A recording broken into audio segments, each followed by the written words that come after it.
Hello everyone, so welcome back to my YouTube channel Komal Bharat Soni official. तो आज का blog है क्वेश्चन एंड आंसर सीरीज़ का, जो कि आपको बहुत ही पसंद है, आप लोगों का फेवरेट है, जिसके अंदर मैं आप लोगों के सवाल के जवाब देती हूँ, जो कि मैं इंस्टाग्राम पे पूछती हूँ। तो उससे ये होता है थोड़ा बहुत मेरा और आपका इंटरेक्शन हो जाता है कि क्या आप लोगों के मन में सवाल चल रहे हैं मुझे लेके, और वही मैं आंसर दे देती हूँ, तो थोड़ा बहुत कन्फ्यूजन्स भी क्लियर हो जाते हैं। तो इस व्लॉग में सिर्फ क्वेश्चन एंड आंसर सीरीज़ ही नहीं है। जो लोग कमेंट्स करती हैं, जो बैड कमेंट्स करती हैं, जो नेगेटिव कमेंट्स करते हैं, जो पॉजिटिव कमेंट्स करते हैं, उन सभी को लेके मैं और भी बहुत सारी बातें करने वाली हूँ। तो बिना टाइम वेस्ट किए हम व्लॉग स्टार्ट करते हैं। So let's start. तो सबसे पहला सवाल है मनीषा का। आपका 6 मंथ आपके हस्बैंड के बिना मन लग जाएगा क्या कोमल दीदी, और प्री बेबी शूट नहीं करवा रहे क्या? तो देखो, ऐसे हमारे यहाँ पे रिवाज है कि 7वें महीने में लेके जाते हैं पीहर में, और पहली डिलीवरी वही होती है। तो जहाँ पे मैं नहीं जा सकती, पर भरत जी यहाँ पे आ सकते हैं, तो मन थोड़ा बहुत लग जाएगा, थोड़ा बहुत नहीं लगेगा वहीं। और प्री बेबी शूट नहीं करवा रहे क्या आप?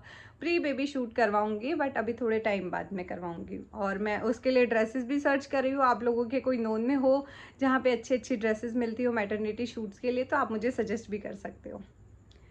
नेक्स्ट क्वेश्चन है फाल्गुनी राजपूत का। आपके यहाँ प्रेगनेंसी में न्यू कपड़े पहन सकते हैं क्या दीदी? हाँ, हमारे यहाँ प्रेगनेंसी में न्यू कपड़े पहन सकते हैं, ऐसा कोई उसमें हार्ड एंड फास्ट रूल नहीं है। नेक्स्ट क्वेश्चन है एस चौहान का। दी, मेरा ये क्वेश्चन है कि आप कोई ऐसा सपना जो पूरा नहीं हुआ हो और आप उसे अब पूरा करना चाहते हो? ऐसा नहीं, अब तो हो गए सारे। बाकी तो ये है, अच्छा पैसा कमाएंगे, अच्छी पढ़ाई लिखाई कराएंगे और फ्यूचर सेटल करेंगे, ये टाइप का है बस, इससे ज़्यादा कुछ नहीं है। बाकी जो था वो पूरा हो गया लगभग। नेक्स्ट प्रिंसेस ने पूछा है, दी आपको प्रेगनेंसी के क्या क्या सिम्टम्स थे? तो मैंने आपको पहले भी बताया कि मुझे प्रेगनेंसी का कोई सिम्टम नहीं था, और सब नॉर्मली चल रहा है, और अभी तक भी ऐसे कोई खास सिम्टम्स हैं नहीं, बिकॉज मैं एक्सेप्शन हूँ। नेक्स्ट संगीता वर्मा ने पूछा है, आप इतने सुंदर कैसे हो? अरे यार, थैंक यू, आप लोगों के प्यार की वजह से। काजल केपी ने पूछा है, दी अपने बेबी के नाम सोचे क्या रखोगे? नहीं, वो तो पंडित जी जो नाम बताएंगे, पहला लेटर, उसके बाद में उसके आगे से सोचेंगे कि फिर क्या नाम रखना है। दी दी ने क्या पूछा है, आप अलग अलग प्रोडक्ट फेस पे यूज़ करते हो, तो आपको वो सारे सूट करते हैं या किसी में कोई दिक्कत भी होती है? बहुत सारे ऐसे प्रोडक्ट्स होते हैं जिसमें इशू भी आता है, तो वो मैं आप लोगों को सजेस्ट ही नहीं करती। बहुत सारी ऐसी चीज़ें होती है जो रिएक्ट कर जाती है फेस पे, उससे पिंपल्स हो जाते हैं, एक्नी हो जाती है, या फिर मैं रात को मेकअप नहीं धो के सोती तो उस वजह से भी हो जाती है। तो मैं ऐसी ही चीज़ें सजेस्ट करती हूँ आप लोगों को जो कि मुझे और मेरी स्किन को सूटेबल रहती है।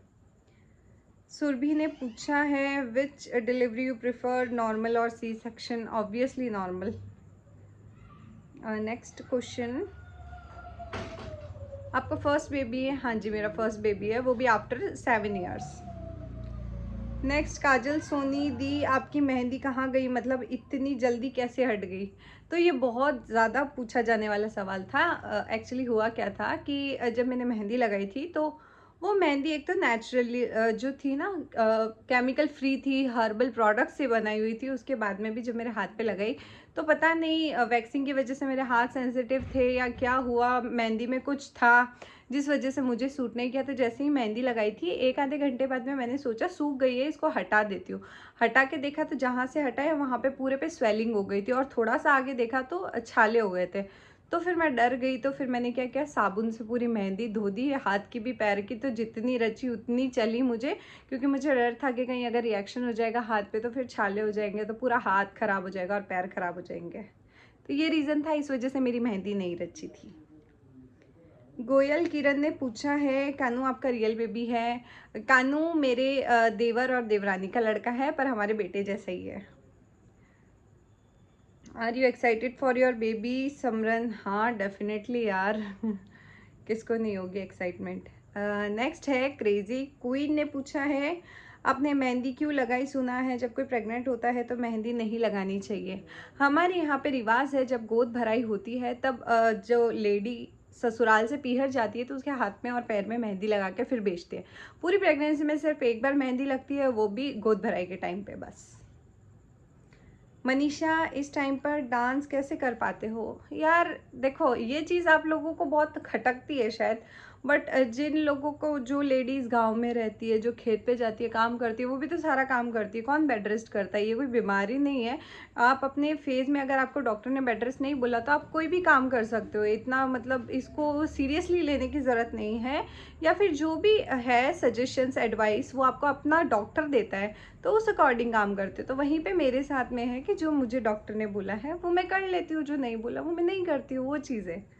तो डांस करना अच्छी चीज़ है, मतलब एक्सरसाइज हो जाती है, बट ऐसा भी नहीं करते जिससे कि मुझे कोई नुकसान पहुँचे या मेरे बेबी को कोई नुकसान पहुँचे। सृष्टि शर्मा ने पूछा है, आप जो इतना सारा कोलैबोरेशन का सामान आता है उसका आप क्या करते हो? मैं उसे रीसेल कर देती हूँ वापस से। पहले कोलैब करती हूँ और उसके बाद में वापस से जितने भी न्यू न्यू साड़ीज़ होती है, जो भी न्यू ड्रेसेस होती है, वो सारी रीसेलिंग पे लगा देती हूँ। नेक्स्ट, सृष्टि शर्मा, आप और अमीना दी अपने साथ में रिंकू दीदी को क्यों नहीं रखते? नहीं, अगर आप मेरे ब्लॉग्स देखते होगे तो बराबर आपको रिंकू भी दिखती होगी और रानू भी दिखते होंगे। वहीं कहीं ना कहीं आपको रानू कम दिखते होंगे, बिकॉज रिंकू और हम दोनों पूरे दिन साथ में रहते हैं। आज के टाइम पे रानू चले गए हैं ससुराल, तो आप व्लॉग्स वगैरह में ऑलरेडी वैसे देख ही चुके होंगे। वही उसका छोटा बेबी भी है, थोड़ा सा उसमें भी बिजी रहती है। हमारे काम अलग अलग है, वो उसका काम बाहर का है, मेरा काम किचन का है, उससे भी बहुत फ़र्क पड़ जाता है। बाकी हम तीनों साथ में ही रहते हैं, रानू, मैं, रिंकू, तीनों। और रानू से ज़्यादा अभी रिंकू साथ में रहती है क्योंकि रानू ससुराल चले गए, ठीक है। तो इसको अदरवाइज में मत लेना, हम तीनों बहुत अच्छे से रहते हैं, नो इश्यूज़। प्रश्वीज ने पूछा है, आई एम डैम प्राश्वी ने पूछा, आई एम डैम श्योर आपको बेबी गर्ल ही होगी। अब आपको रेस्ट करना शुरू कर दो, ज़्यादा डांस ना करो, रेस्ट करो बस। नहीं, मेरे डॉक्टर ने अभी ये सजेस्ट नहीं किया कि आप रेस्ट करो या फिर आपको और कोई काम नहीं करना है या आप सिर्फ रेस्ट ही करना है।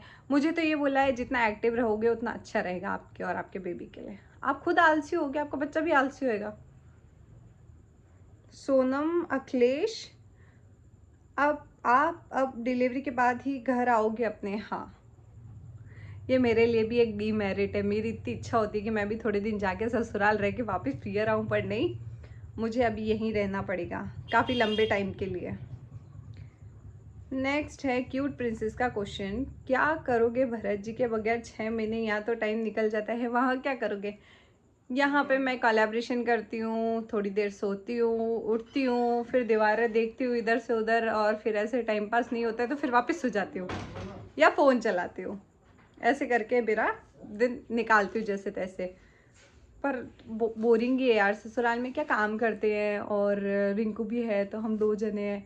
यहाँ पे भाभी भी पीहर चले गए तो मेरे लिए बहुत ज़्यादा बोरिंग हो जाता है। मम्मी वहीं काम में बिजी रहते हैं, मैं थोड़ा बहुत काम कर देती हूँ, जैसे कि थोड़ा हो गया हल्का फुल्का रोटी सब्जी का, इससे ज़्यादा तो मेरे को कुछ करना नहीं है इसलिए। नेक्स्ट है लकी गर्ल, कुछ नहीं, बस मेरा सपना सच हो रहा है। 1.5 साल बाद, पहले 1.5 साल पहले ड्रीम देखी थी कि आपको बेबी गर्ल हुई है। Lots of love, thank you lucky girl. देखते हैं, होप सो आपकी ब्लेसिंग्स लग जाएं और जो आप बोल रहे वही हो। गॉर्जियस बोल रही है कि दी आपको क्या लगता है कि आपको क्या होगा? क्योंकि मैं बहुत लोगों के कमेंट पढ़ती हूँ, मैक्सिमम वोट फॉर बॉयज़। देखो, जो भी होगा वो भगवान की दया से अच्छा होना चाहिए, बस इतना सा। बाकी मुझे भी नहीं पता कि क्या होगा, जो होगा वो एक्सेप्टेड है और कहते हैं ना, मतलब प्रीशियस है हमारे लिए। तो ये चीज़ तो, फर्स्ट बेबी है तो जो भी होगा ना, बस हो जाए अच्छे से और हेल्दी हो, कोई इश्यूज़ ना आए, इजीली पूरी स्मूथ प्रेगनेंसी निकल जाए, इजीली बेबी हो जाए, वो हेल्दी हो, मैं हेल्दी रहूँ, ये चीज़ है। बाकी क्या होगा तो इतना नहीं सोचा अभी तक। प्रिया पवार बोल रही हैं, मेरा 7th मंथ चल रहा है पर पेट बहुत कम दिखता है, सब बोलते हैं बेबी कमज़ोर तो नहीं है, क्या करूं? मेरा भी 7th मंथ ही है। देखो, ऐसा है, किसी का पेट निकलता है, किसी का नहीं निकलता, तो वो आप अपने डॉक्टर से जब सोनोग्राफी करवाते हैं तो उसमें ऑलरेडी बेबी का वेट वो बता देते हैं कि आपके बेबी का वेट क्या है। तभी आपको पता चलता है कि आपके बेबी का क्या है सीन, वो वीक है, हेल्दी है, क्या है क्या नहीं है। तो वीक होता है तो डॉक्टर्स उसके लिए मेडिसिन सजेस्ट करते हैं, हेल्दी होता है तो जो आपका है डाइट वही चलता रहता है। पूनम ने बोला है, आप भरत भैया से फर्स्ट टाइम मिले तो आपको कैसा लगा कि लड़का शादी के लिए सही है या नहीं है? मैंने भी मना कर दिया था, उन्होंने भी मना कर दिया था, हमारे घर वालों ने शादी करा दी। मैंने तो कहा लड़का बहुत शर्माता है, मैं नहीं करूँगी शादी। मतलब बहुत शर्मीले थे। भरत जी को इतनी शर्म आती थी, जैसे कि मैं यहाँ बैठी हूँ ना तो वो 10 फीट दूर जाके बैठेंगे। और मैंने उनसे बहुत सारे सवाल भी पूछे थे, उन्होंने किसी का जवाब नहीं दिया और ऐसा भागते थे वो कि जैसे मैं उनको खा जाऊंगी। बहुत डरते थे, मतलब काफ़ी शाय हैं वो, इंट्रोवर्ट टाइप के, एक्सट्रोवर्ट नहीं है। विकास इंदु, फेस ग्लो के लिए क्या यूज़ करते हो? फेस ग्लो के लिए मैं सबसे पहले तो ये क्या कहते हैं, क्योर स्किन का जो प्रोडक्ट्स है ना वो यूज़ कर रही हूँ, क्योंकि मेरे फेस पे भी पिंपल्स और एक्नी बहुत ज़्यादा है। तो मॉइस्चराइज़र वगैरह का पूरा किट है जो कि मैंने आपको बताया था, वही मैं यूज़ कर रही हूँ। फेस वॉश, मॉइस्चराइज़र तो मैं लगाती हूँ, कहीं बाहर जाती हूँ तो सनस्क्रीन लगाती हूँ। अदरवाइज़ मेकअप के अंदर वो होता है शिमर, वो लगा लेते हैं तो उससे भी ग्लो करता है। नेक्स्ट, सबसे ज़्यादा आपको क्या पहनना पसंद है? साड़ी, जीन्स, कुर्ता? साड़ी, क्योंकि साड़ी में मुझे कंफर्टेबल फील होने लग गया अब। जीन्स कुर्ता मेरे लिए थोड़ा सा अभी अनकंफर्टेबल है, बिकॉज बम की वजह से वो चीज़ें कंफर्टेबली आती नहीं है। जीन्स में अभी गर्मियों के टाइम पे सेट भी नहीं बैठता। नेहा, आपको प्रेगनेंसी में स्लेट पेंसिल खाने का मन होता है? नहीं, इसके पीछे का एक रीज़न है। मेरे साथ एक बहुत बड़ी चोट हुई थी, मैं छोटी थी ना तब मैं भी खाती थी। वो स्लेट होती ना, स्लेट पर इतनी नहीं, मतलब शौक से कभी कभी। तो जो मेरी आदत थी ना कि जो भी सफ़ेद चीज़ दिखी उसको खा जाना। तो घर में आरास होता था। जो पुराने के टाइम पे जो घर होते थे ना, जिन लोगों के पुराने मकान होंगे उनको पता होगा कि आरास क्या होता है। चूना, आरास के अंदर चूना मिला के ऐसे हिला के फिर वो कलर होता था। तो आरास वाइट कलर का था, तो उसको उठा के मैं खा गई। तो मेरे को इतना गंदा लगा ना, वो इतना चरका। उसके बाद से शायद मैंने कभी चूना, ये चौक, ये कुछ भी नहीं खाया। और उसके बाद बहुत इरिटेशन सी हो गई उस चीज़ से कि क्या कलम खाना, क्या स्लेट पेंसिल खाना, सब कुछ छूट गया था मेरा, अपने आप ही छूटा था। कुंज रुशु, क्या आप भी दूसरे यूट्यूबर की तरह अपने बेबी का फेस हमको बाद में दिखाओगे? ऐसा मत करना, हमें बहुत इंतज़ार है। देखो ऐसा है कि कुछ चीज़ें हम रस्म और रिवाज के हिसाब से चलते हैं, तो बहुत सारी चीज़ें जो अलाउड नहीं है वो हम नहीं कर सकते पहले। श्रव्या सोनी, मेरे फेस पे पिंपल बहुत हो रहे हैं, अभी भी कहीं से ट्रीटमेंट लेते हो क्या स्किन के केयर के लिए? तो बताओ। आपके फेस पे अगर पिंपल्स हो रहे हैं तो आप बेटर सबसे ज़्यादा पानी पियो, क्योंकि अभी आ गया है गर्मियों का मौसम। पानी कम होने की वजह से भी एक्ने और पिंपल्स होने के बहुत ज़्यादा चांसेस है। और दूसरा, आप लोग आमरस खा रहे होगे, आम खा रहे होगे, तो वो फुंसियाँ होना बनता ही है। उसके बाद में भी ठीक नहीं हो रहे तो एलोवेरा जेल लगाओ। जो आपके घर में अगर ग्वार भाटा हो तो उसको यूज़ करो, उससे शायद आपके पिंपल्स में फ़र्क आ जाए। उसके बाद में भी सही नहीं होते तो डॉक्टर के पास में जाके एक बार ज़रूर अपॉइंटमेंट लो और ट्रीटमेंट करवाओ। खुशी सोनी, शॉर्ट्स क्लोथ कभी पहने हुए हैं या नहीं? नहीं ना, मुझे पसंद है ना मुझे कभी ऐसी इच्छा हुई कि मैं शॉर्ट क्लॉथ्स पहनूं, या मैं इन चीज़ों के फेवर में भी नहीं हूँ। देखो मेरा थोड़ा अलग है इस मामले में सोच। आप बोलोगे कि भाई ज़्यादा ही है ट्रेडिशनल, तो दही मैं नहीं हूँ इस चीज़ के फेवर में छोटे कपड़े पहनने के। ज्योत्सना, आपकी फैमिली बिजनेस क्या है? हमारा फैमिली बिजनेस है गोल्ड का, जहाँ पे गोल्ड ज्वेलरी बनाई जाती है। जो भी ये मंगलसूत्र में पहनती हूँ, जो भी हार आप देखते हो, वो सारी चीज़ें मेरे हस्बैंड, ससुर जी और देवर, इन तीनों की शॉप है, वहाँ से आते हैं, वहीं से बनते हैं और हम वहीं से पहनते हैं। कुंज रुशु, क्या आप भी दूसरे यूट्यूबर की तरह हमको बाद में दिखाओगे? मैंने आपको जवाब दे दिया। उसके बाद में अब कमेंट्स पे आते हैं। कमेंट्स, जैसे कि मैं कोई नॉर्मल हल्का फुल्का डांस वीडियो करती हूँ तो उसके अंदर कमेंट्स आते हैं, प्लीज़ अभी इस टाइम पर स्टेयर्स में वीडियो बनाना अवॉइड करो, रिस्की है, बाकी आपकी इच्छा। Thanks for your suggestion, but मुझे अच्छा लगा कि आपने सजेस्ट किया। पर है ना, जो स्टेयर्स है वो सिर्फ एक जस्ट मतलब आगे बहुत सारी जगह है, तो मैं उसी बहुत सारी जगह में वीडियो बनाती हूँ। स्टेयर्स ऊपर है तो इतना टेंशन लेने की ज़रूरत नहीं है, आराम से वीडियोस बन जाती है। और बहुत ध्यान से बनाती हूँ, बहुत सारी स्पेस आगे रखती हूँ ताकि मेरा पैर ना फिसले, और उस हिसाब से बनाती हूँ। वहीं पे इन्होंने तो बहुत अच्छे वे में कमेंट किया, बट इनका जो रिप्लाई किया है दूसरों ने, वो कहा है सही है, अब तो रुक जाओ, स्टमक भी दिखता है। अब तो स्टमक दिखता है तो क्या, प्रकृति का नियम है, ऐसा नहीं है हर लेडी को बेबी होता है, सबका बम्प निकलता है, तो इसमें कोई बड़ी बात नहीं है। इसको आप इतना मतलब ऐसा इशू बनाने वाली बात है नहीं इसमें।